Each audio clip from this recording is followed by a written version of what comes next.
yourself on a train in Italy, halfway across the world from friends, family, or anything familiar, not being able to speak the language with anyone, and all you have is yourself to rely on. No one knows you. You get off at a random stop in a city you've never heard of before. You were alone. What would be your next move? In order for you to understand what I did when I was there, I reviewed these following sources. We have Todd Williams' Shadow Play, Center for Diseases and Control, and various websites where I got pictures.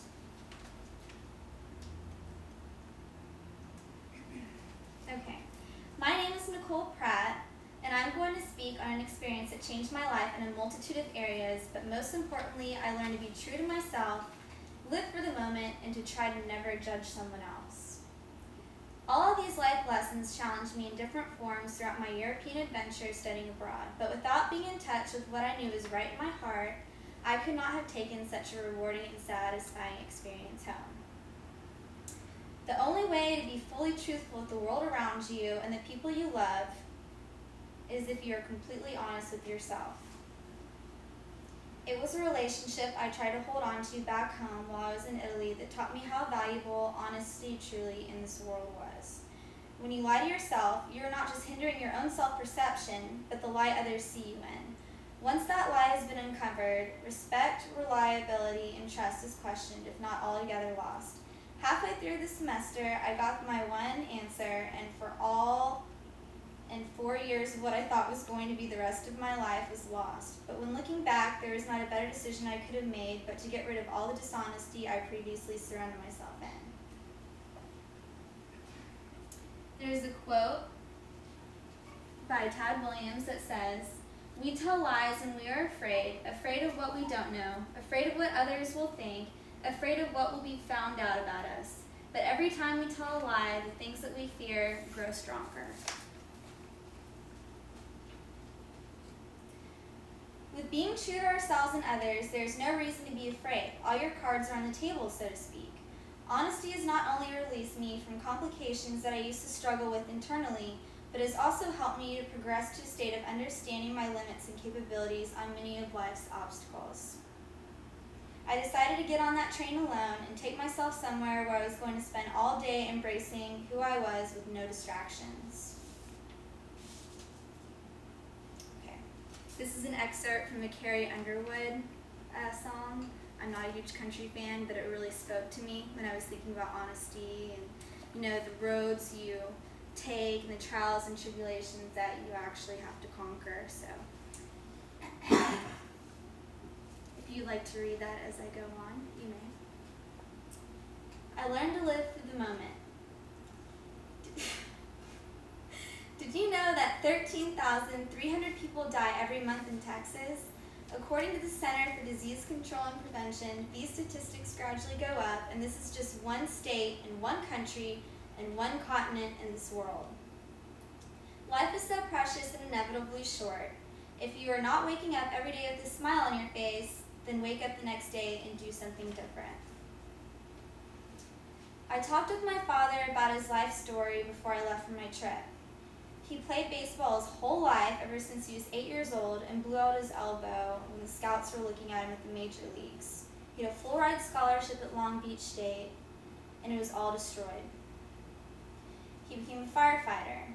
He spent 12 years saving lives, and then all of a sudden, he got blown up in a backdraft over 60% of his body while I was in my mom's womb. Whenever this occurred, she left him, and he raised me my whole entire life, and he became a lawyer so he could take care of me and put me through private school so I could have this opportunity to be here right now. How can I not live for the moment, enjoy every second of it, when I'm so fortunate to be where I am? So here it goes. I eventually found out that I was in a town called Arezzo with no map, no expectations, and not a care in the world. I went to an antique festival, ate the best lasagna of my life, and explored every side street and crevice the city had to offer me. While doing this, I encountered the most amazing medieval architecture I'd ever seen, and would have never done all those amazing things if I didn't live for that specific moment. Here are some of the pictures of the city that I randomly went to. This is a medieval festival they have every year. They do like jousting, like for real. It's actually really cool. They get really into it and like go crazy, all Italian style. And then this is a picture of the city with like the medieval architecture. If I had judged that city's cover instead of reading its book, I would have looked at the tiny train station and gotten the next ticket out of there. I try not to judge because it's such a negative quality. No matter where I went in Europe, there's a good amount of people who instantly figured out we were Americans. I've been spit at, made fun of, and treated disrespectful just because they heard our accents and could pick out a few keywords in English. If they had come to our country, I would have never made anyone feel uncomfortable or disliked because of the clothes they were wearing or the language I couldn't understand. Living for 3.5 months in a land where I was constantly shunned induced not only an appreciation for kindness, but a lesson in how I really should treat others how I would like, no matter what differences they might have as opposed to me. There's an extremely ugly-looking plant outside on the base of the doorstep of our study center, and it was just like, it looked like a shrub, like weeds, which is really gross and kind of a nuisance because every time someone would walk in, from a night of going to the bar, someone would trip over it, and it was just, we wanted to get rid of it. And our professor decided that she didn't want us to touch it. And we were like, oh, it's so ugly, why won't you let us do it?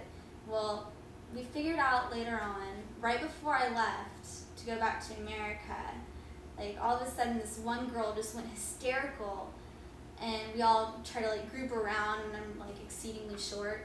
So I had to like kind of look over the crowd and see what was going on. Someone eventually just like picked me up so I could see what it was. And it was actually a poinsettia plant. So like all these really pretty red flowers grew out of it. And so it was kind of cool to see that. And the point the plant made to all of us was that deciding to judge something is to be closed-minded, unwilling to change, and unwilling to accept something for what it really is. It is so easy to get lost in a feeding a flame once it has started on judging a person or a place or a thing, but putting out that fire and coming back into moral reality is the hard part. Being true to myself, living for the moment, and learning not to judge are all easy and intertwined and make a perfect combination for a better and happier day. This is a picture of the plants that we saw. These are poinsettias. Technical term over here.